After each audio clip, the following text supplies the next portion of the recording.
The following is an EHC media production. Like some S, don't stress, test. I'm giving but be thankful that you're living blessed. Much love to my brothers in the pen.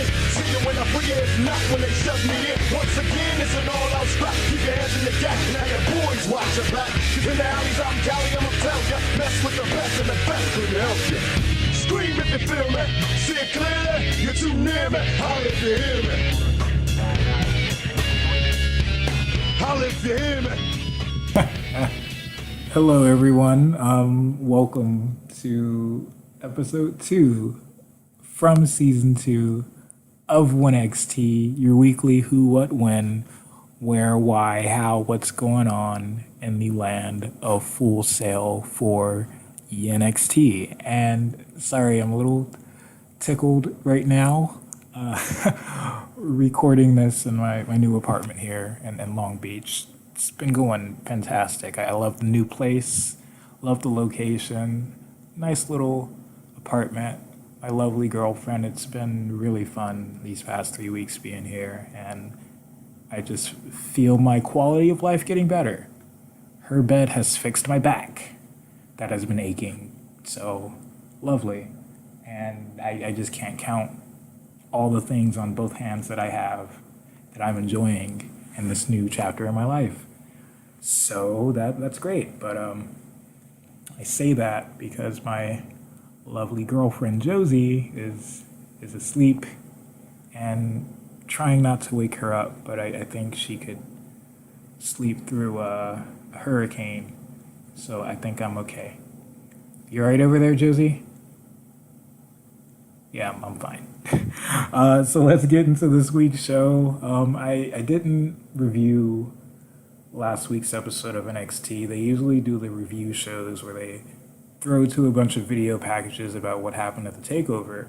And missing last week's episode, actually missed the debut of the War Raiders. They interrupted a match with Heavy Machinery and Tino Sabatelli and Riddick Moss. They came out, just destroyed everyone, and we'll be seeing them later on in this review as well. So let's jump right into the show here. They opened up. This is the first round of tapings back in Full Sail University after TakeOver. So I'm sure the Full Sail crowd was very excited to see all their favorite wrestlers back here in Florida.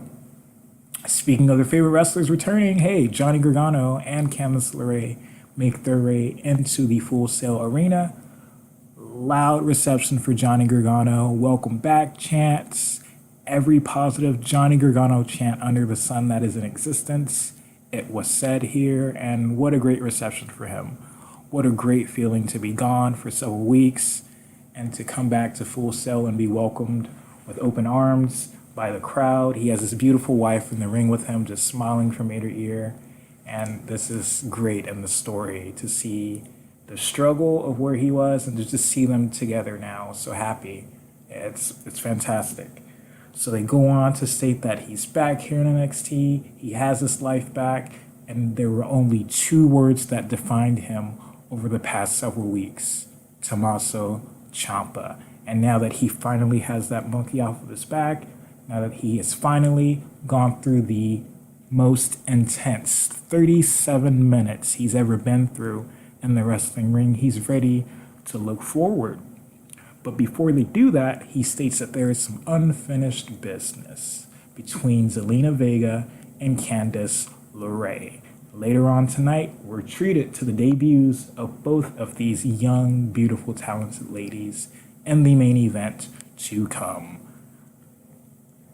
Coming down next on NXT this week, it kind of was one of those shows that you can just look at on paper and just breeze through. Not a lot of memorable things happened.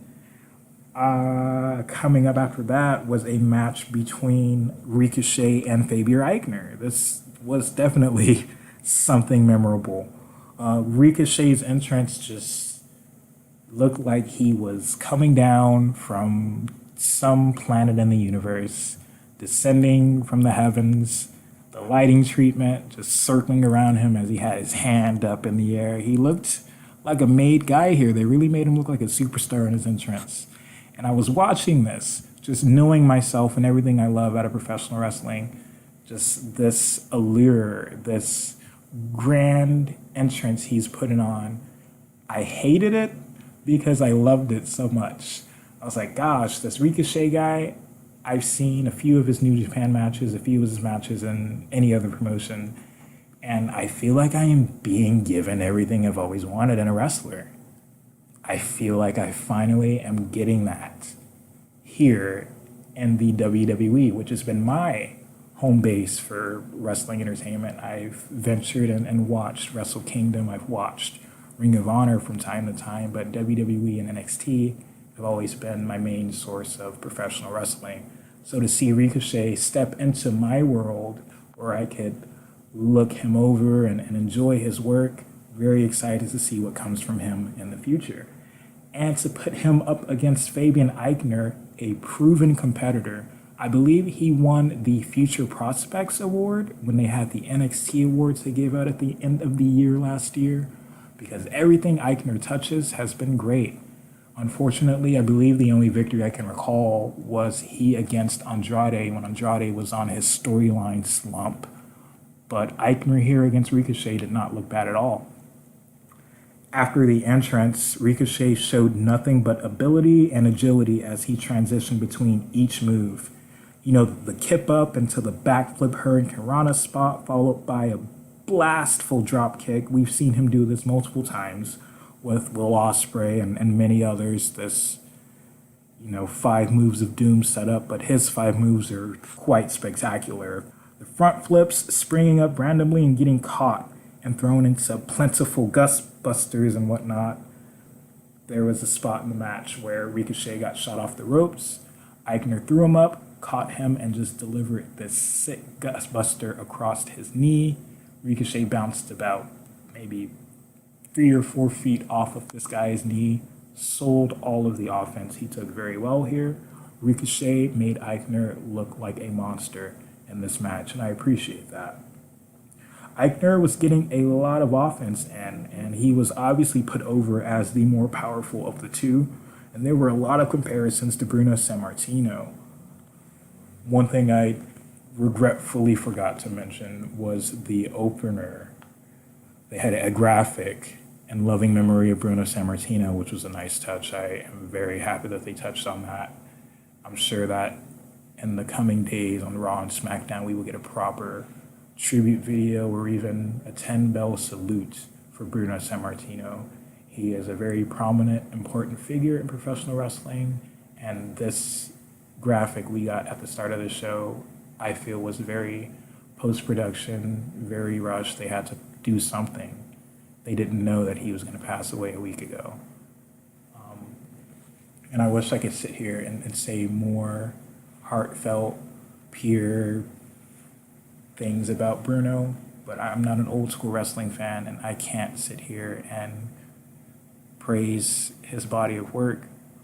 But the numerous championship reigns he had that lasted over a year, or lasted over 4 years, 7 years, or whatever the case may be, he was Vince's guy. He was the original guy. And they really overdid it here when referencing Bruno Sammartino, because he was an Italian, and Aichner here is an Italian, and Aichner was working the midsection a lot, and that's what Bruno did for his infamous bear hug. So that was thrown around here a little bit too soon. I don't know if that was done on purpose. Anywho, let's move on. Ricochet came off the ropes with a flurry of forearms and European uppercuts. Ricochet hit a standing shooting star for a near fall. And this is what really got me. Ricochet and Fabian were going at it. Great match, great solid, under 10-minute match. There's this point in the match where Fabian Aichner is down and Ricochet is standing up. He has the upper hand and he just looks tired, just beat the shit. And he just runs and hits a shooting star press. His mentality is like, oh, I'm tired as shit. I might as well just hit this shooting star press right now out of nowhere, like it's nothing. So very impressive. Got a near fall with that standing shooting star press, and he went until the top rope until he was stopped by Aichner. Aichner went to crotch him up there, and Aichner got support with a powerful right hand by Ricochet took him down to the mat hard. And off the top rope comes Ricochet for a magnificent 630-degree splash. That's a 450 with 180 degrees added to it. First one in Full Sail for Ricochet. Hopefully we see so many more of these 630 bombs because they are flawless. And I don't know how this man does not give himself whiplash. But the 630 splash got him the 1, 2, 3 for his first victory here. Very well deserved. Here comes Kayla Braxton, the ring announcer / interviewer for NXT, and she is a cutie. She asked Ricochet, what his intentions are, how does he feel being here in NXT, and he said that he is honored to wrestle where a lot of superstars have made a name for themselves. But now it is his turn to prove himself, and he is going to show everyone that there is one and only Ricochet. Great promo, very basic introduction, great match. My only negative thing to say about this is that Eichner needs to move up to the next level. If you watch the show, that's his gimmick. He has it on his tights, on his jacket, next level. So they need to get him out of this Dolph Ziggler-esque position where he's just putting over new people coming into the company, because he is great in his own right. You should not pigeonhole his ability, and he's an attractive guy. Everything about Eichner is great. I don't know why they don't use him for other things, but I believe he is ready to move up to that next level, no pun intended. They need to build some new stars. So I think the time is now. It's never too late to get to work on someone you want to work on. Up next, we get a vignette from EC3 about how much of an asshole he is. Seriously, he was just on a rooftop, giant pool. I'm the funniest, I'm ultra charismatic, I'm 97% charisma, 3% body fat. Just, if they were really trying to make me hate this guy, they did a fantastic fucking job. Just between singing his own theme song on the way down to the ring, and this video package just made me hate his guts. I have nothing positive to say about EC3 right now. They kind of forced me to take that position, and I guess that's good. Boo the bad guys. Up next, we had a Lars Sullivan promo about whatever is going on between himself and Killian Dane, and I failed to mention the promo that Dane delivered earlier. Killian Dane's promo, he was just speaking off to the side, talking about how Wolf and Young and Nikki Cross are not there to help him, and that tonight he is finally going to end Lars Sullivan, that Lars took away his opportunity to make history in the North American Championship ladder match, so tonight he's going to exact his revenge. The style of promo he cut, looking off to the side, my girlfriend walked in the room, and she's like, what's up with this guy? He's not even looking at the camera. And then the last line he delivered is, "I'm gonna deliver some destruction to you, Lars Sullivan." And he finally turns to look at the camera. That was, a little hokey. They could work on that. Lars' promo was better. They shot this from under him, like below crotch level, shooting up at him. This was not a flattering angle. I don't ever want to have to look up and stare into the face of Lars Sullivan, because he's a very ugly man and very intense, and he legitimately scares the shit out of me. So his promo, he was talking about whatever came to his mind, he would have the right to do, and that, he's going to destroy Killian Dane, blah, blah, blah, blah, blah. I'm a big man with muscles, blah, blah, blah. Okay. Next, we have War Raiders debuting in the Full Sail Arena against Deuce and Domino. No, these guys their names are JC and Chris, but they were dressed exactly like Deuce and Domino were. And as this match started, I love Mauro Ranallo for his Casey and JoJo reference. He said that JC and Chris, not to be confused with Casey and JoJo, all their lives, they've never met a destructive force like the War Raiders. And that was a nice throw to KC and JoJo. I gotta love Morrow for all that all the time. And like I said, I did not catch their debut last week, but Hanson and Rowe, here they are, the War Raiders, formerly known as War Machine. Hanson has this huge, long, like 2-foot beard, and Rowe's a bald guy with a long goatee of his own, little thinner, the more athletic of the two. This match explodes with a knee that murders one of these guys. Like, the bell rang, he ran, did a Daniel Bryan-esque knee to this guy, and he just collapsed in his corner, and he looked dead. I was kind of concerned. So his partner tags in, and Percy goes, "What's wrong with you? Did you just see what he did, and you're going to go ahead and tag yourself in?" Bonkers. Anywho, Rowe went ahead to hit this local performer with a large hip toss towards Hanson, who was tagged in, and he hit a stiff knee. This knee that he hit sent his opponent flying like a good 3 feet upward in the air. That was impressive. He then hit some manhandling maneuvers and some lariats. JC, I think this guy's name was, doesn't matter, you won't see him again. He came off the ropes at Hanson. Hanson did a very, very graceful cartwheel to get out of the way. It's kind of like, what the hell? I've seen people roll to move out of the way. I've seen people do standing switches to just kind of throw the guy off and change their position. I don't know if I've seen a man the size of this Hanson dude do a cartwheel. It was so almost graceful that it did not fit here. Don't have a killing machine do a cartwheel. Oh my God, I'm going crazy. It was impressive, out of nowhere, and graceful. That's what I have here about that. But these guys have some sick double team maneuvers. Rowe threw one guy up, just military pressed him, threw him up in the air, let him go. Hanson caught him and delivered a pop-up power slam that would make Braun Strowman jealous. Their finish is a back suplex. Rowe had the opponent up in the back suplex position. Hanson delivers a leg drop off the top rope as he's being dropped for the back suplex, so a back suplex leg drop combo. Pretty sick. Looks like a stage dive, to be honest. Like this rocker dude's doing a stage dive, so it's a unique finish. I can't say I've seen that recently. The War Raiders are trying to do this thing. They obviously won the match. They're trying to do this thing where they have the devil horns up with their hands, and they're pumping their devil horns up to the beat of the music, trying to get the crowd into it. I feel like that's going to get over eventually, and that's the whole purpose of them having them do that, because they want to give them a thing that the crowd can get into so they can get behind these guys.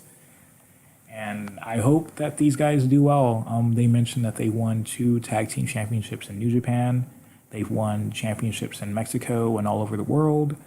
And I can see why. But my only knock is don't give them this rustic Viking-like attire with war paint. I feel like you're kind of getting a little bit too close to what you're having the Bludgeon Brothers represent already. You guys remember the Highlanders? Rory and Robbie? I don't remember these guys exactly, but they had a short stint on SmackDown. They were like some Scottish Viking type of guys. That's what War Raiders reminded me of here. And don't remind me of something that you guys have already thrown in the waste bin in the past. I am impressed by these guys. I like the way they look. They're different. They're unique. Their moves were impactful and impressive, and I want to see more. I just don't want to see more of the same. Up next, we had Shayna Baszler delivering a promo. She forced someone to take her cell phone and film her interrupting the women's locker room meeting. She storms in, and the meeting is being led by Serena, former Straight Edge Society member. Hair is on point these days. She's got the long hair. She's a yoga master. She's all zenned out now, and it seems like CM Punk and his straight edge society maybe have steered her down a clear path of enlightenment over the years. So here she is, maybe in the role of coach. Doesn't matter. Shayna takes control of the locker room. All the NXT women are there. And Shayna says, hey, no one is here anymore to stop the fact that things are different now. And with her as champion, nothing is going to change unless she wants it to. And if anyone has a problem with it, or if anyone's scared of this new era of Shayna Baszler, they can leave. So fucking Dakota Kai gets up and leaves. God damn it. I love Dakota Kai. Team Kick, I'm on it. I was just talking about her with someone in the group. She's phenomenal. Her haluva kick is on point. Gosh, she's gorgeous. She's Bayley's more attractive younger sister, it looks like. Nothing wrong with Dakota Kai, but just having her kind of whimper out of the locker room after Shayna says, if you're scared, then leave. And she gets up and leaves. I don't really recall a story where a babyface is showing genuine fear going into a match with the babyface or with the heel. This is a very interesting dynamic. I imagine that somehow Dakota Kai is going to end up challenging for the NXT Women's Championship, but when you have someone walk out of a locker room after a heel says, if you're scared, then leave, I don't know how I'm supposed to get invested as someone who legitimately is a huge Dakota Kai fan. Like, this sucked to see her just walk out and be scared. What are they going to do to get to a championship match that I am actually going to believe that Dakota Kai has a chance of winning? What are they going to do to get us there? We'll have to find out. Up next, the worst thing I've seen in wrestling television this week was a vignette for Kona Reeves. He is being billed as the finest hair, the finest clothes, the finest whatever.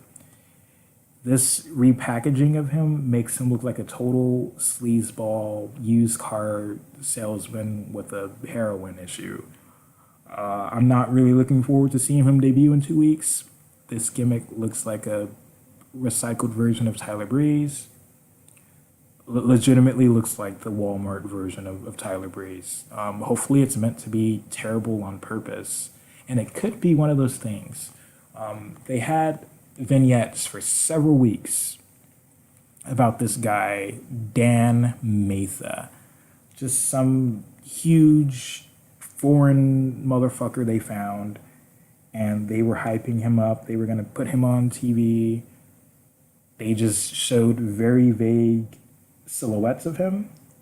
And I was kind of looking forward to where this Dan Matha guy was going to go. He reminded me of Nathan Jones, the big, tall Australian MFer who was around back in the day. Long story short, his moment came. It was his time to show his dominance and why he's being hyped up so much. Like 4 or 5 weeks of promos. And out comes Samoa Joe as this guy is getting ready for his first match. And Samoa Joe just choked the guy out, beat the shit out of him. And we haven't seen Dan Matha in 2 years. So Kona Reeves could be another Dan Matha, just getting vignettes and promos so that he can have a glorified, televised, hyped up squash match to someone who's debuting in 2 weeks. Could be that. I hope it's that. Next, we have a no disqualification match between Lars Sullivan, Killian Dane. And I asked for this rematch. I asked for them to do this again because they had the 6 competitors in the North American Championship ladder match have a brawl, and Dane and Lars didn't get to finish out their match. I hope I didn't regret it going into it. Dane and Lars immediately just pick up the aggression. They pick up where they left off. They end up on the outside of the ring, and Killian Dane reverses an Irish whip and sends Lars into the ring steps. Dane then goes inside of the ring to hit a suicide dive, and as he hits the dive, He gets caught by Lars on the outside, who sends him into the ring post. Lars gets him back into the ring, and he deadlifted Killian Dane into a German suplex. Dane to the outside, and Lars hit a sloppy dive off the top rope, taking out Dane. And Lars going up to the top rope and hitting any sort of offensive maneuver is impressive in its own right. Didn't need to look pretty, he's not a cruiserweight, but this was an interesting dynamic to add to his offense. Lars is able to hit a diving headbutt on Dane once he got him inside of the ring for a 2 count. And now, a few minutes into the match, this is where the toys come out. The crowd chants for tables, and Lars throws in 3 chairs because he obviously doesn't know his furniture very well. 1 chair shot to the gut of Dane, and he uses it again to smother Dane into the corner. He gives Dane some space, who finally goes on offense with a large running dropkick out of the corner. The crowd chants for Killian, and these 2 behemoths exchange forearms back and forth, just 2 8s slugging it out. It was a spectacle to be seen. Dane hits a fall-away slam, a senton, and an evader bomb in the corner for a near fall on Lars. Dane is the man here, who finally answered the crowd's cries for tables. Here it goes into the ring, throwing the table in the ring, and Dane drives a chair into the back of a prone Sullivan as he's getting his hardware set up. Dane somehow was bleeding at the mouth. I'm not sure where he got hit, but these guys are throwing bombs at each other all night long, so I'm not surprised that we saw some color here. And Dane set up a table in the corner and winded up and nailed Lars with a huge chair shot to the back. Lars hooked up, came back with a slam to stop Dane's momentum, then he set him on the mat with a chair atop him as he went to climb to the top rope. I imagine he was going to do a very, very painful headbutt, driving the chair into Dane's chest, but Dane prevailed. He moved out of the way. And Lars went diving headfirst into the chair on the mat, which allowed Dane to get up. And he drove Lars through the table with a running crossbody block, I believe. This only got a near fall. This was not the end of the match. I thought it was, but they kept going here. I did not have a problem with it. Sullivan's down in the corner with a chair propped on top of him, and Dane is going to the top once again. Lars comes at him with a chair on the top rope and takes Dane down to the mat with some very, very stiff chair shots. Lars then picks up Dane to hit the freak accident, the Uranagi slam, onto a pile of steel chairs for a 3 count. This was a rough, tough, it wasn't pretty, it wasn't graceful, there weren't a lot of moves to call here. These guys just went at it, and I loved it. The roster in NXT, as far as big men goes, I've kind of spoke about this in the past with Lars and Dane and War Machine, and even guys like Samoa Joe. Many others I can't remember right now. There's a resurgence of big men in professional wrestling. I feel that there was a point in time where smaller competitors, like Daniel Bryan, AJ Styles, many in that same vein who would not have been given the position of being the face of the company, being given a world championship. It was really becoming blatant to us all that integration was happening. Smaller guys were becoming world champions. Mid-sized guys were becoming world champions, and the bigger guys always have half that share of the pot. But I haven't really seen too many big guys cut through that crowd of smaller guys like an AJ or a Kenny Omega or anyone else you can name who was under 300 pounds. There's a resurgence of big men, and I love it. I just hope that they're all as talented as a Lars or a Dane so that we can produce some great matches up on the main roster for years to come.